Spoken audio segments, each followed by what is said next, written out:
Hello, everybody, and thank you for tuning in to the Liberty Report. With me today is Daniel McAdams, our favorite co-host. The only co-host. How are you this morning, Dr. Paul? I'm doing fine, and good to see you here. And we have a couple of things we want to talk about today, but generally, I want to deal with the issue of diplomacy. You know, I used to say in the campaign, we have these, I forget how many, 800 or 2,000 diplomats. Why don't we use them once in a while when all they were doing was, you know, sanctions and warmongering and the Iraqi war was going on in Afghanistan and all. So I don't think we use our diplomats very well. So this is the challenge because there is a bit of diplomacy supposedly going on between the United States, our government, the Trump administration, and Kim in North Korea. And we've praised this. We think that's good. That's a good idea. But it looked like it got a little rocky over the weekend. You know, Pompeo went over and talked to Kim, and then we get two different stories. Pompeo says, hey, it's great, nice guy. No, he didn't say that, but we get along good. There was no problem whatsoever. There was no shouting. It was a good, fun conversation. And what did Kim say? He said it was terrible. The United States acted like gangsters. So, and we're supposed to tell the truth. But actually, we have to search for the truth right now because maybe there's a little bit of truth on both sides because I think we throw our weight around too much, and for foreign governments, I think we could come across as rather gangsterish, you know, like a gangster, you know. At the same time, you know, Kim is quite capable of not being exactly the most trustworthy person in the world. But in spite of it all, it's good that they are talking. I thought on this subject, one thing that was pretty neat today, I think it was on anti-war, it was small. It was a small little village. I think it was close to the DMZ. And they said, you know what? We'd feel a lot better if you just get rid of these THAAD missiles, our missiles, you know, to defend against any attack from North Korea. And remember, we've talked about why the new president of South Korea was a good move because he wanted negotiations. I gave him, the South Korean people and the president of South Korea, some credit for putting, you know, reaching out to North Korea. And once again, it was athletics. They came together, and that was successful. So I think that's the real message. I still believe that if you left it up to the people of South Korea and North Korea and got all the politicians out and all the foreigners out, there'd be peace on the peninsula. You know, it is an interesting thing because Pompeo went there. He's not a diplomat by training in any sense of the word. As you pointed out before the show, he's a neocon by training. You know, that's his style. He's bombastic. We remember him from the House. He was bombastic in the House. He went on to head the CIA and then went into diplomacy. So he's over there. But he has sort of a unique kind of obligation because he's representing his boss, the president, who's personally invested in the success of these negotiations. So the idea that he came over there and was gangster-like is what they said, made gangster-like demands, could be, as you say, true and slightly not true at the same time. It could be a matter of perception. The U.S. style can tend to be more forceful and forthright. That may not comport very well with the Asian style negotiations. So it may be a cultural, cultural difference. I remember when I was in your office, I took a staff trip to China, and we had a briefing on how the differences in cultures and the differences in how you relate to your Chinese counterparts. And so maybe there's some of that in there as well. Yes, and you know, the issue also is the tone and how this comes about. And you know, one American diplomat, I don't know who actually said this, maybe a couple, they said, well, what we need to do is follow the Libyan example, which was a bad code war. If they wanted to even pretend they were doing some negotiating with North Korea, what do you mean? You killed Gaddafi and took over the country and destroyed the country, and it's still a mess. And that's the model that you want to follow. But Pompeo, I believe, came up with the thought, no, we want to use the Vietnam model. Oh, holy man. Well, in a way, there's a little bit of goodness. I've said so many times that in the years of peace that existed when we left Vietnam, a lot more was accomplished in peace in 20 years of the French and the Americans fighting and killing the Vietnamese and telling them how to live. So there's something to that. But the big difference I see is, yes, we did better, with Vietnam, not the day the war stopped, but we started talking to them. It evolved and generally changed. We started trading and traveling and all these things. But guess what the big event was? We lost. We were defeated because we had bad policy, lost too many Americans. The American people turned against the war, and we got out of there. So good. Pompeo, why don't you consider, follow through, use the Vietnam example, and just get out of Korea. And you don't even have to run with your tail between your legs because, well, you could say, yeah, we accomplished a thing, they haven't attacked, but it's time to do it. Let's leave and see what happens. But I don't think he has that in his mind to do. Yeah, hopefully it's a post-1975 Vietnam model rather than the 1963 Vietnam model. But the North Korean government, here's the quote they had when Pompeo left: "We were expecting the U.S. to come up with constructive measures to help build confidence in the spirit of reunion and talks. However, the attitude of the U.S. was indeed regrettable." And really at stake here is a very delicate thing. It's the issue of denuclearization versus the reduction of sanctions, the elimination of sanctions against North Korea. What comes first? And apparently, according to press reporting, the U.S. is demanding a full denuclearization before any sanctions relief. And of course, that would be anyone with any sense, that would be a dead letter. Forget that. We're not going to do that. It has to go in increments. It has to go in steps. There has to be gestures. And there have been, to Trump's credit and to Kim's credit, there have been small gestures on both sides, building some confidence, building steps. We both read Peter Van Buren's piece that he wrote a few days ago about, and he's a career diplomat, about how diplomacy goes. You don't sit there and bang on the table and say, you do this and we win and run home. It stops and starts and ups and downs. I thought he had some great advice there. You talk to people and you just let the door open and you go on to that, and maybe it takes years to do it, but at least you're talking and you're not fighting and threatening. But I do believe that the removal of sanctions would be a big move on our part. If we're serious, I think the sanctions should be removed, but I don't think our side's even considering that. I think maybe Pompeo was pretty tough because Abe from Japan, he was very pleased with it, so he wants a tough stand. Unfortunately, we don't know for sure, but I'm not overly optimistic that all of a sudden we're going to go in the direction of real diplomacy and working things out. Of course, one of the tools that I've advocated for many years, and we've seen it work, and we're seeing it almost, I've already mentioned it, and that is the use of sporting events. The whole thing is they got together with the Olympics, and that is great diplomacy, and was in many ways used with China. That was a more diplomatic tool than threatening intimidation. There wasn't walking in and the solution was there. It took years to work it out where the trade's going. Now we're a little bit nervous because we've sort of converted this ruthless communism to crony capitalism. I'm afraid they're outdoing us on some issues. Now that we have to become more aggressive with China, which is unnecessary. If we had a true free market economy, we wouldn't have to intimidate anybody else. Absolutely. Trump is playing a balancing act, I think, when it comes to North Korea, because if you look at, first of all, the media, there's Democratic opposition. Both of these two are pretty much in lockstep, you'd have to say, with very few exceptions. But if you remember when he was rattling the saber, screaming about little Kim, we're going to take you down, the media was attacking him. How dare he be? And then when he went over there and talked to him and said, hey, we're going to make peace, the media attacked him. You gave away the shop. What are you doing? What do you think you're doing? So he has to deal with that, and that's a real thing that he has to deal with. His Democratic opposition, which no matter what he does, they're going to criticize, on both sides of the issue. He also has to worry a bit, I think, about his Republican base, because I think they view diplomacy as a sign of weakness rather than a sign of strength. And that's our struggle. What we do all the time is trying to convey the idea that diplomacy and peace will make us stronger rather than war, which drains our economy. Yeah, and I've had a struggle on reconciling Trump, some of the good things he said, and some of the moves he's made, at the same time his appointments.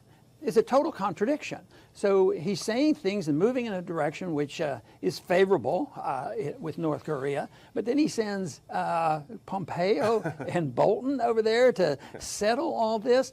And I suggested to you earlier that well, maybe it's a game he plays where he's the good cop and gets credit for being open-minded, and he's open for peace and all this. But in the same sense, the guys he hires, they're over there doing this mischief. But I think you suggested the fact that maybe he's dug a hole for himself. That makes it more difficult for him to walk away if he sounded like a peacemaker, then all of a sudden say, oh, okay, my guys figured it out and we have to be real tough, and this whole thing is broken down. It's all North Korea's fault. Yeah, it's going to be tough for him to walk away now from that. But I think it's also, there's a little bit of humor. Maybe Trump sees this humor in sending someone like Pompeo and Bolton, who every fiber of their being wants to be warlike toward North Korea, saying, now you go over there and negotiate this peace thing. Part of me wants to think that that's sort of Trump, just playing with people. Yeah, and he has done that before, and he switches gears rather quickly too. And now the other thing we want to talk about is the NATO summit, which is this week, and that is a big one too. And we put these two together because are we looking at the outbreak of diplomacy across a broad front, or is this some sort of a deception? Is it not really? And, Trump has made some plenty of sounds about NATO that we like. Here's a quote just recently. It was from an article in the National Interest. Here's Trump saying, Europe is prosperous and it treats America like a patsy. Let it stand up on its own. Yeah, and there's going to be the meeting come up in July 11th and 12th, and we will be there, and they're going to enjoy the benefits of a new headquarters and a new media center, which we probably paid for. Yeah. Oh yeah. So I don't think NATO is going anywhere. If they're building new buildings in Brussels, that they're going to be involved for a while yet. But I think that Trump makes some good statements. One time he said, get out. He was never serious about that. But that's a throwing a bone to people like us who would like to get out, and no need for it. If Robert Taft opposed getting into it way back after World War II, this would be not a big deal to get out. Well, what is second best? Well, quit being a patsy and paying all the bills. But I don't think that's going to happen. I think all it means is a strategy for Trump. I think Trump is very much of an internationalist. He's not a non-interventionist, and he'll want to maintain control as long as he can direct NATO. This is just my opinion. That he's going to be happy, and as long as he gets cover, maybe he will pick up a couple bucks. And at least he sends out the message to a lot of people who are skeptical on NATO and sick and tired of paying all these bills. So he can come out, looking pretty good on this. But I just wish he would reverse this whole thing of the dependency on the use of NATO to justify some of our wars that are going on. And certainly Obama really believed in it strongly, and the hawkish Republicans do. It gives them cover. Oh, we have a NATO. We have a NATO agreement. I remember Bush when he was going into the first Persian Gulf War. I have this mandate from the United Nations. I don't need a vote from the Congress. Yeah, I mean, that's incredible. how they get. So anything that knocks down these international organizations, which are really war organizations, they get together and you get them established. Oh, NATO's behind this. NATO says stop this. United Nations, they just passed a resolution.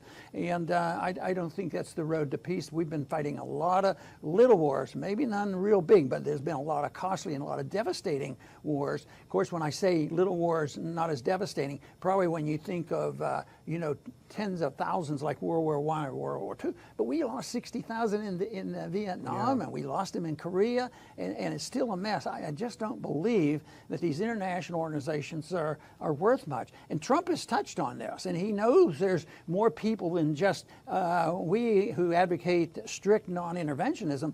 There's a lot of good conservative constitutionalists that realize that we shouldn't do this because it's dangerous, it costs money, and the Constitution doesn't permit it. Right now there's this major talk about authority to use military force going through the Congress. This is something I want to spend more time talking on that, because that is a big issue. It looks like if that passes, that there's going to be authority to go to war anytime, any place, with even less oversight by the Congress. Yeah, amazing.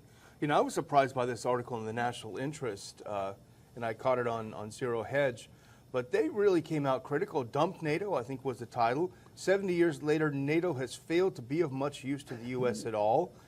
NATO defense budgets don't reflect a real sense of danger from Russia or anyone else. And this goes back to Trump. You know, I think Trump diagnosed the problem correctly. These guys are not paying their fair share. They're sitting back and relying on the U.S.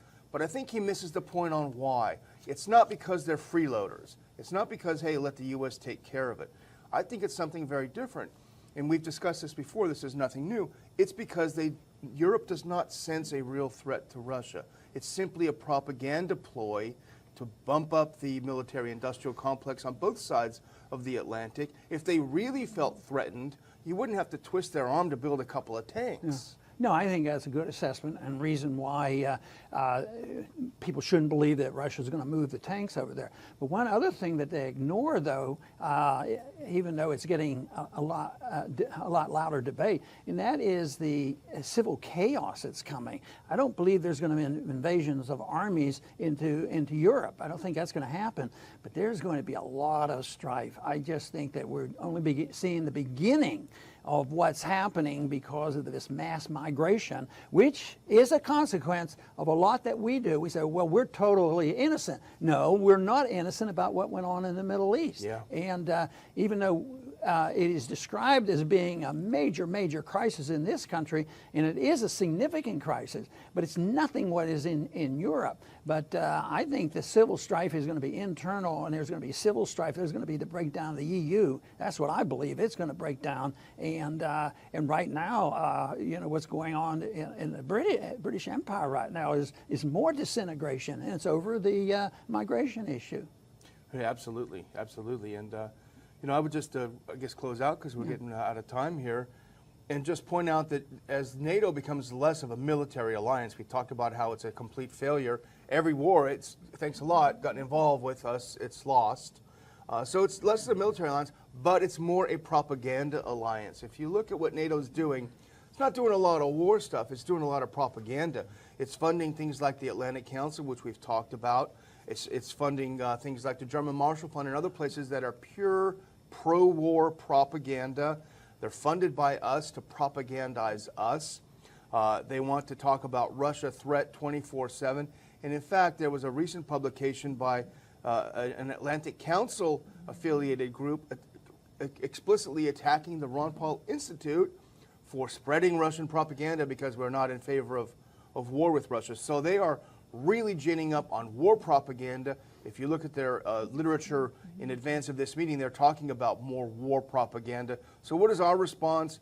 Our response is going to be on August 18th when we have our conference in Washington, D.C. on media and war. And trust me, we are going to do a lot of talking about the Atlantic Council. We're going to talk a lot about how this money goes from you through NATO into these propaganda outlets to propagandize you to give more money, and around it goes. And we have on the screen how you can get your tickets. You can still get discounted tickets. They're still available. ronpaulinstitute.org/conference. Dr. Paul, these issues are critical. Very good, and thank you, Daniel. And I want to just express my appreciation to our viewing audience, not only for joining us in this program, but also supporting us elsewhere with our conferences as well. But I just want to close with making the point that you know, there's a lot that we can do and should do in movement away from this confrontation. And the big problem is that if you do that, you're considered wimpish and not strong and not tough. But I've always been convinced in my own mind that you can be strong and influential in a quiet sort of way, that you don't have to threaten people, put on sanctions, threaten military operations, and that only makes things that much worse. So I think that we're capable of doing something, but it involves changing an attitude, and the attitude is that we shouldn't have an empire. We shouldn't be telling other people how to live, even if we think that we do a lot better.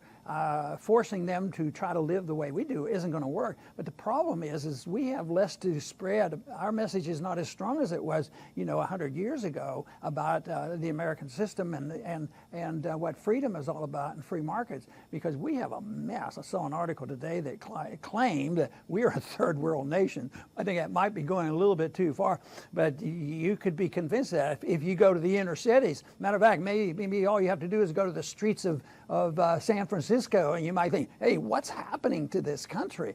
So I think it's ideological, and it's a belief in freedom. It's a belief in non-intervention and individual liberty, and all this mischief of telling people how to live and what to do. It leads to internal conflict, because once people believe they can tell other people how to live, they fight over who the boss is, and that's what's happening in this country and around the world, because everybody believes in intervention, telling other people what to do, and they're only vying for who is the boss and who controls it and who controls the money. But liberty offers a different solution to that, and that is the respect for other people and allowing people to live their lives as long as they don't hurt other people. It's a philosophy of tolerance and one of peace. I want to thank everybody for joining us today, and please come back to the Liberty Report soon.